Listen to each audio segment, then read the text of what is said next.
Hello everyone, my name is Yogesh Rawat and I'm an assistant professor in Center for Research in Computer Vision at University of Central Florida. Today I will talk about spatio-temporal learning in videos with limited labels. This is going to be the outline for my talk. First, we'll briefly talk about what spatio-temporal learning is in videos. Then I will give some motivation of why we need limited label learning. And then I will talk about two different aspects of how we can learn from limited labels. The first one will cover semi-supervised learning, and the second part is going to cover sparse active learning. So let's first try to understand what spatio-temporal learning in video means. So given a video, let's say we have a task where we want to spatio-temporally localize something in that video. So that will require localization at frame level.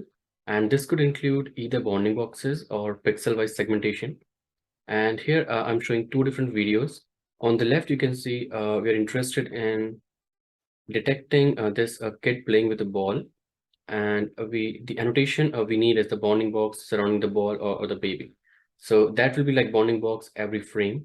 And on the right, we have a pixel-wise annotation, which is also, you can say, a kind of segmentation where we need like every pixel to be annotated. Now, apart from that annotation, we also need instance level prediction, which means that if you are trying to localize some instance in this long video, then for each instance, you should know like what is happening at that particular location. For example, the video I'm showing right here, you can see like a car is entering. So let's say if you're interested in those activities, then we will localize that car. And then you can see that that activity is actually splitting into two. A person like is getting out of the car. So then so those two will be like two independent instances. So we'll have to make predictions about those two instances separately. Now let's try to understand what are the different tasks which actually come under this umbrella. The first one is video action detection. And the idea here is given a long untrimmed video or a trimmed video, you want to detect what activity is being performed by the actor in the video. And there could be multiple activities happening at the same time. And here what we want is we want to spatio-temporally localize that actor and also identify which action is being performed by that actor in the video. Then a closely related task is actor action detection, where instead of just having humans as actors, we can have like any other objects as well, performing some kind of activities. Okay.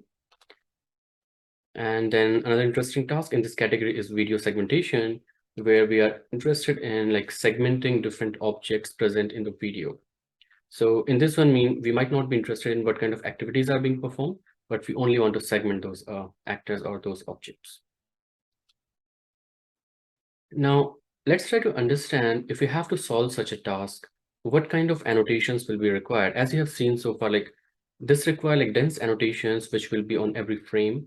And if it's pixel-wise, it will be very costly. Even if it's bounding box, that's going to be very costly because it's on every frame. And if it's a long video, then again, if you count that, like if you try to count that annotation cost, it's going to be a lot. Okay, so this you can also say is a dense labeling. For example, this video which we saw earlier, you can see each pixel is being segmented. So this is actually output of a trained model. But to be successfully able to train that model, we need this kind of annotation even before starting. So the whole idea is these dense prediction tasks require a lot of annotations. And that's the motivation of my talk today and how we can actually save this annotation cost. Now, the first point is, do we really need like these annotations to be dense? Okay, so can we actually save in terms of when we are actually annotating these videos? So basically, we will cover two different aspects. The first one is we'll look into, do we annotate every video? So for example, we have 100,000 videos, then it could be like not all videos are very important to train the model. And in this aspect, we are going to look into how we can actually perform semi-supervised learning for these dense spatio-temporal tasks. And the idea will be, we'll try to utilize the unlabeled videos as well when we learn. The second aspect is, okay, all videos might be important, but the question is like, do we really need to annotate each and every frame in the video? So in this aspect, we will look into how we can actually use active learning to select which frames to annotate. And the main idea is how we can utilize the temporal continuity which is present in videos. Okay, so then we have these two on the agenda today. Let's start with semi-supervised learning. This is based on one of recent work my PhD student Akash did for CVPR 2022.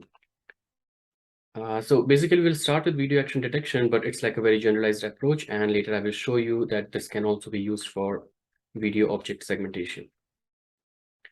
Now, let's try to understand this video action detection task in more detail.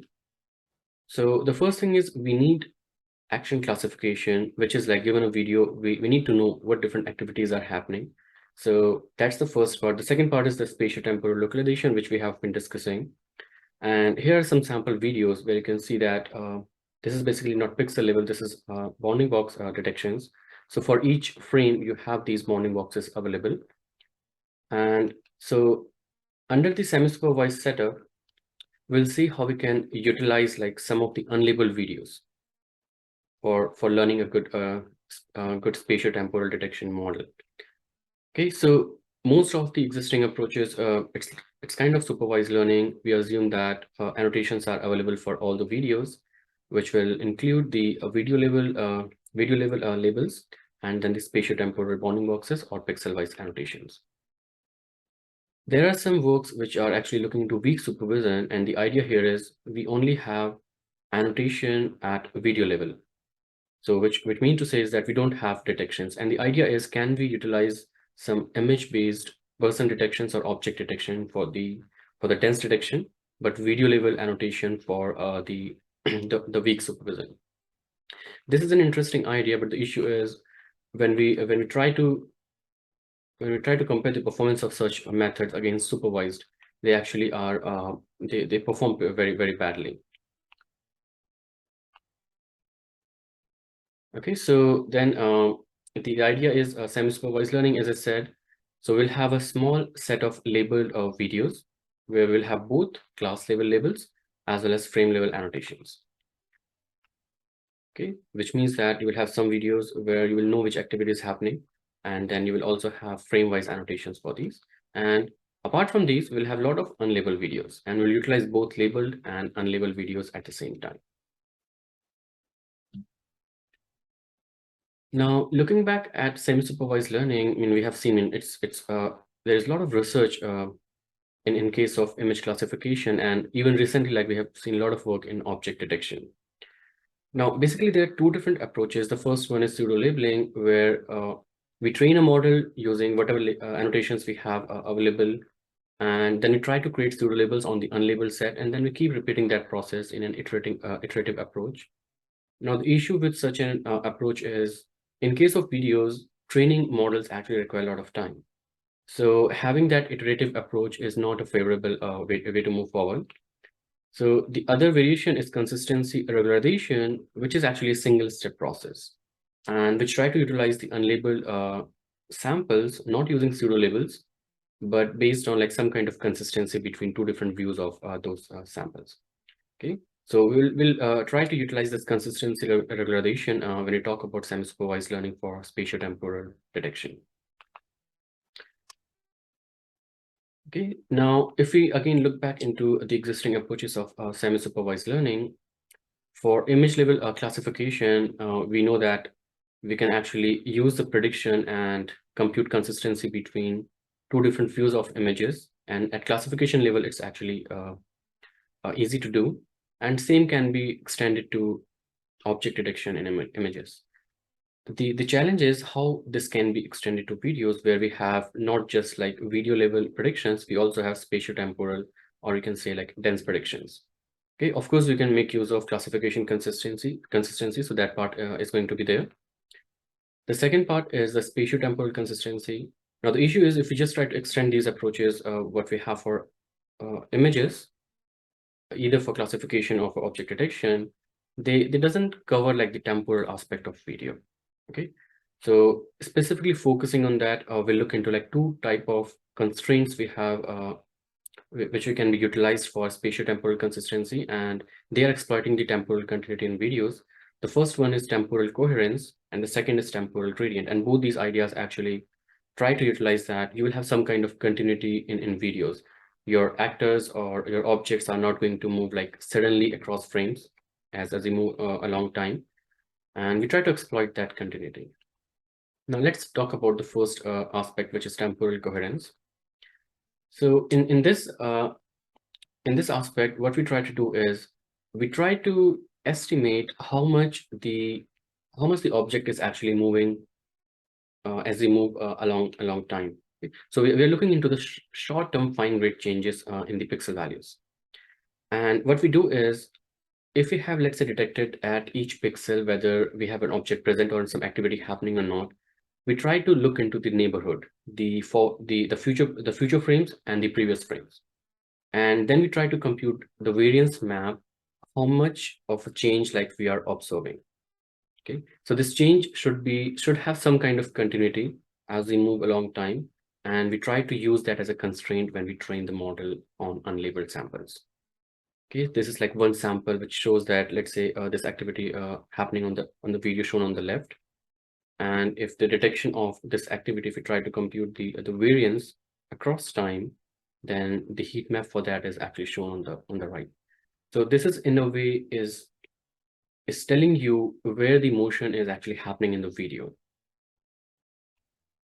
Okay, so moving on to the second aspect, we have temporal gradient. The idea here is it's somewhat like relevant to what we when we're trying to compute the variance, but in this case we're trying to look into derivatives. So if we compute first order derivative across frames for like detection from the network, which is saying whether some activity is happening or not, then the first order derivative is going to give you like some kind of flow map, how the pixels are actually moving or what kind of motion do you have. Okay, so that will be the first order. The second order derivative, if you compute that, it's going to give you change in first order, right? So that's kind of how fast that action was actually happening or the rate of change of action. Okay, so we look into the second order derivative here. And again, similar to variance map, we try to compute gradient map for each pixel across the videos, which will tell you like the long-term smoothness in your videos. And this is another example. We have a video on the left where some activity is happening, and on the right, it's showing you the gradient map of this activity. Okay, again, you can look at that, like this is kind of trying to focus on those regions where some activity is happening and the rate of change is actually very, very high.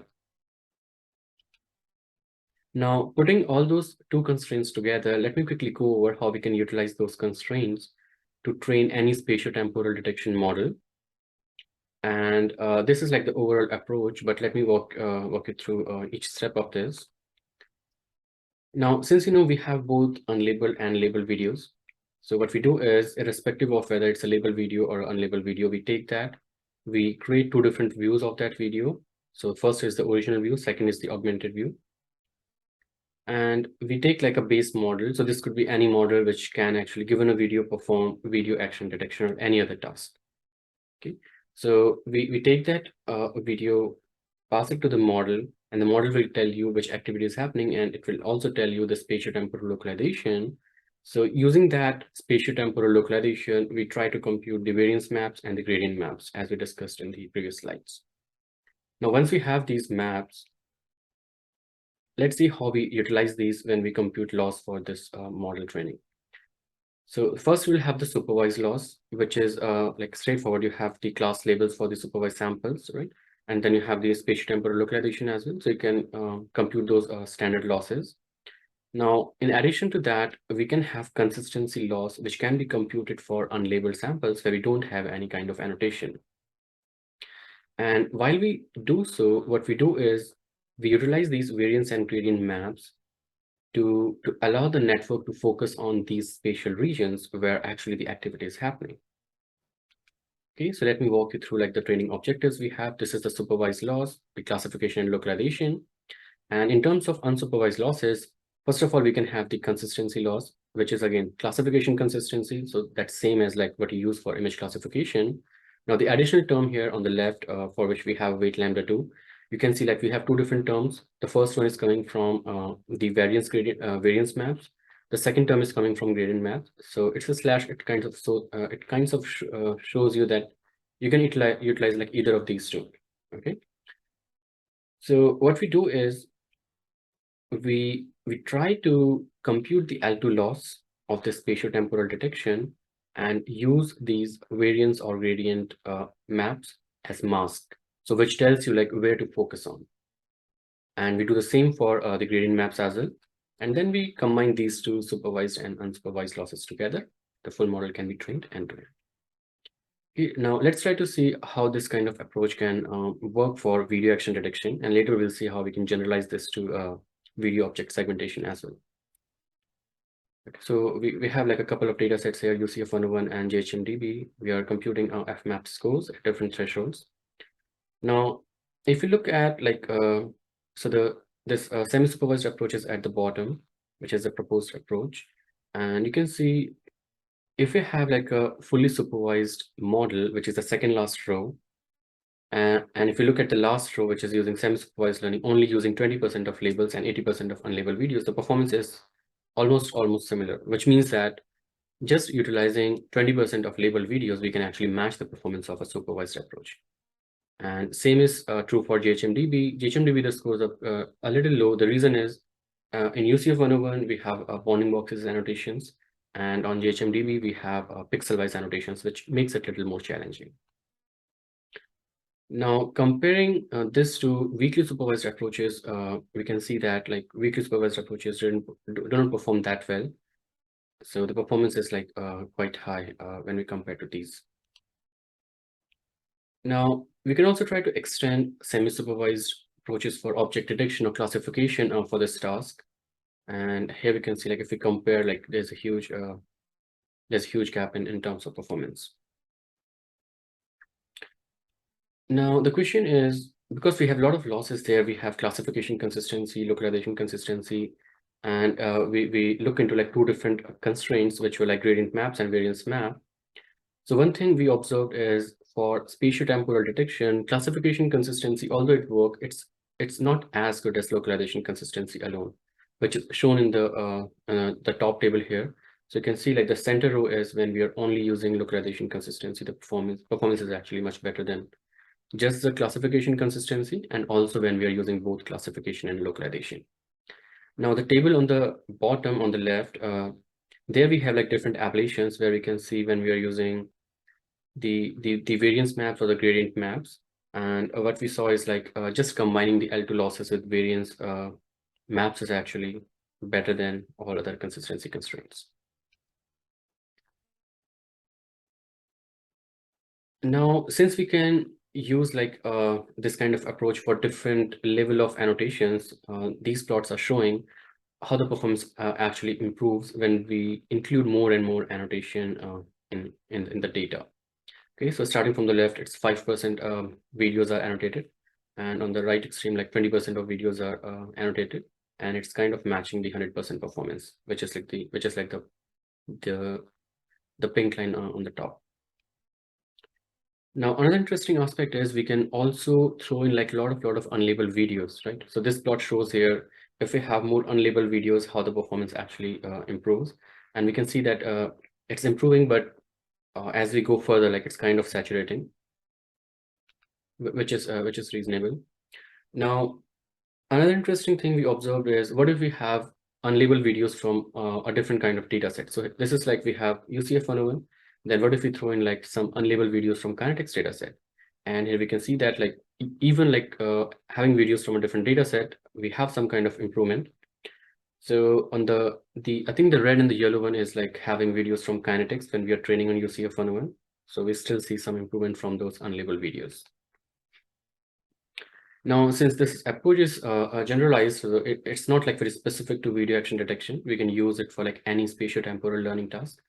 And we show here that if we use it for video object segmentation, we have like a huge improvement if we compare with the baseline supervised approaches. So in conclusion, like we saw that how we can utilize the temporal continuity in videos to make use of unlabeled videos to perform semi-supervised learning. And we saw that like merely 20% of annotations actually outperforms the fully supervised approaches. And we also saw that out of distribution data is also helping. And this approach is kind of generalized, and it can be used for any spatio-temporal learning task. Now, let's move on to the second segment I have. So in this one, we'll talk about how we can use active learning for spatio-temporal learning. Now, high annotation cost, we already discussed, like we need these dense annotations. And the hypothesis of this part is, what if we don't annotate like all the frames which are present in the video? So we're going to see how we can use active learning to actually perform frame selection and show that with like only annotating few frames in a video, we can actually learn a very strong models for spatio-temporal learning. Okay, so the idea is we will first have to identify the most informative frames. And for that, we'll need like some cost functions, which can tell you which frames are important and which frames are not. And then the second aspect will be, because the traditional methods, you need annotations in all the frames. But in this case, if we are selecting few frames, then what we will need is a loss function to train your models where annotation is not available for all the frames. Okay, so that's, you can say, is like you will need loss formulations when you have sparse annotations. So these are the two different aspects when you have to use active learning at a frame level. So the first one is you need like some kind of cost function, and what we found is a simple uncertainty based frame selection is actually pretty useful. Okay, so what we do is we get first of all the spatio-temporal detection from the model, and then we can compute uncertainty at each pixel, how certain the model is. And there are like a lot of different ways how to compute uncertainty. MC dropout is just one. So you can use like any other method as well. And we have shown that even if you change like the method, it actually works pretty well. So the idea is you compute uncertainty at pixel level, and then you can use that uncertainty to actually compute uncertainty at frame level. And that uncertainty can be used to estimate how important or how informativeness that particular frame is. Okay. Now, the other interesting idea here was, so uncertainty is one thing, but if you think about, like, say, if we have a frame which is annotated, so in videos, as we saw earlier, like there is some temporal continuity, right? So what we can do is we can assume that the nearby frames will have like similar informativeness, right? The utility is not going to change a lot. So one interesting idea here was to select frames which are actually further away from the already selected frames. That can reduce a lot of annotation cost. Okay, so what we do, we try to combine both of these aspects together, like how far your frame is from the already annotated frames and what's the uncertainty of this particular frame. So we use both these together to compute a overall score for each frame to represent its utility, and that's the equation shown on the right bottom here. Okay, so the idea is like also depicted here in this plot.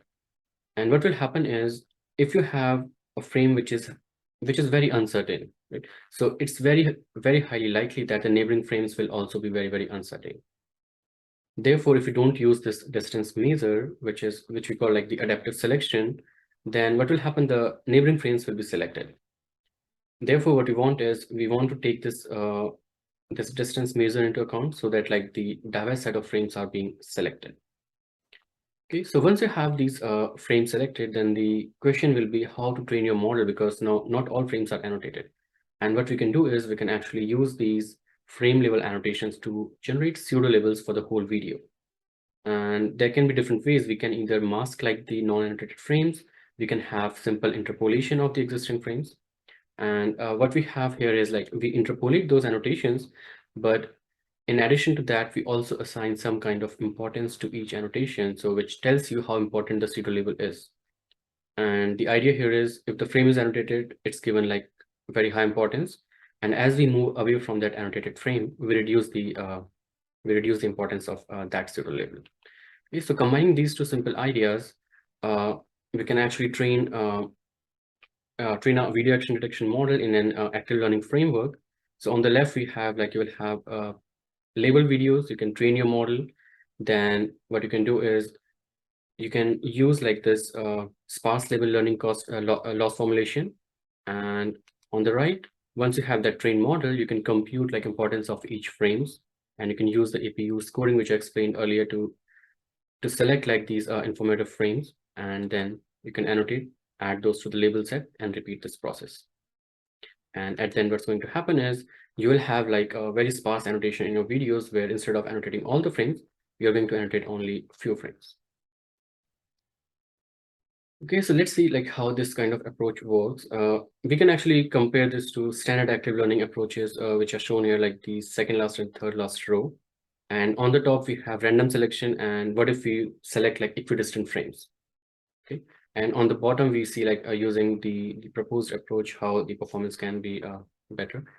And this is just using, you can see on the left, 1% of annotations. Then the second column is 5%, and then third column is 10%. So one thing you can note here is like compared with equidistant and random and the proposed, if you increase the level of annotations, then all of them will actually converge to the same point, because then you're kind of like annotating a lot of frames in a video, right?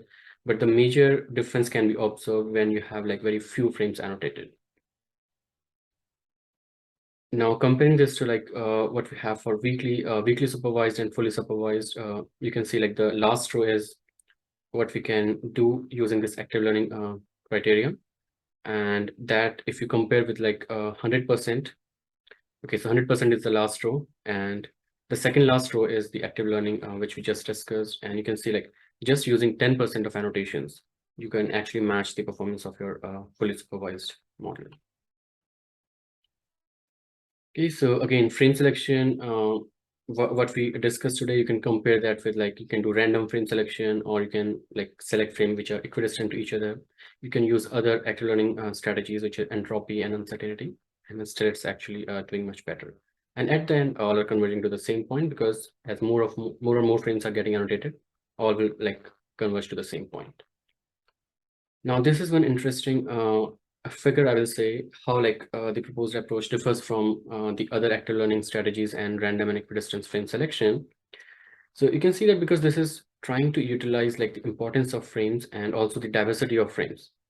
And you can see that like on the video on the left, like only few initial frames are actually getting selected. And the idea is those frames are actually important for this particular action.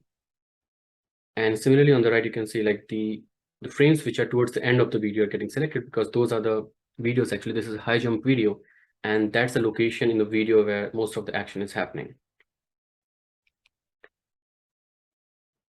Right. So as I said, like you need like a loss function to train using these sparse labels, and you can do interpolation and you can do masking. But still, like if you use like this method which we discussed, it's better than both of these baselines. Now, again, this is a very generalized solution and not just video action detection. This can be used for other spatio-temporal tasks, such as video object segmentation. And here you can see that like on the last row, we have the performance using this active learning strategy compared with other strategies, and it's doing much better. Okay, so the key finding was we really don't need to annotate each and every frame in the video for spatio-temporal detection task. And a few interesting findings we had. We can actually take very small steps when we try to select more frames, which actually does better. But then the issue is it will require a lot of time. So there is some kind of trade-off between those two. Either you want to take bigger budget steps or smaller budget steps. The other interesting aspect here we saw is you can perform either global frame selection or local frame selection. So local frame selection is when you try to select like certain number of frames from each video. Global is you don't care about each video independently. And what will happen here is that if some video is not important, then you will not select frames from that particular video. Okay, so that's all I have. Thank you for listening. Thank you for your time. If you have any questions, I will be happy to answer.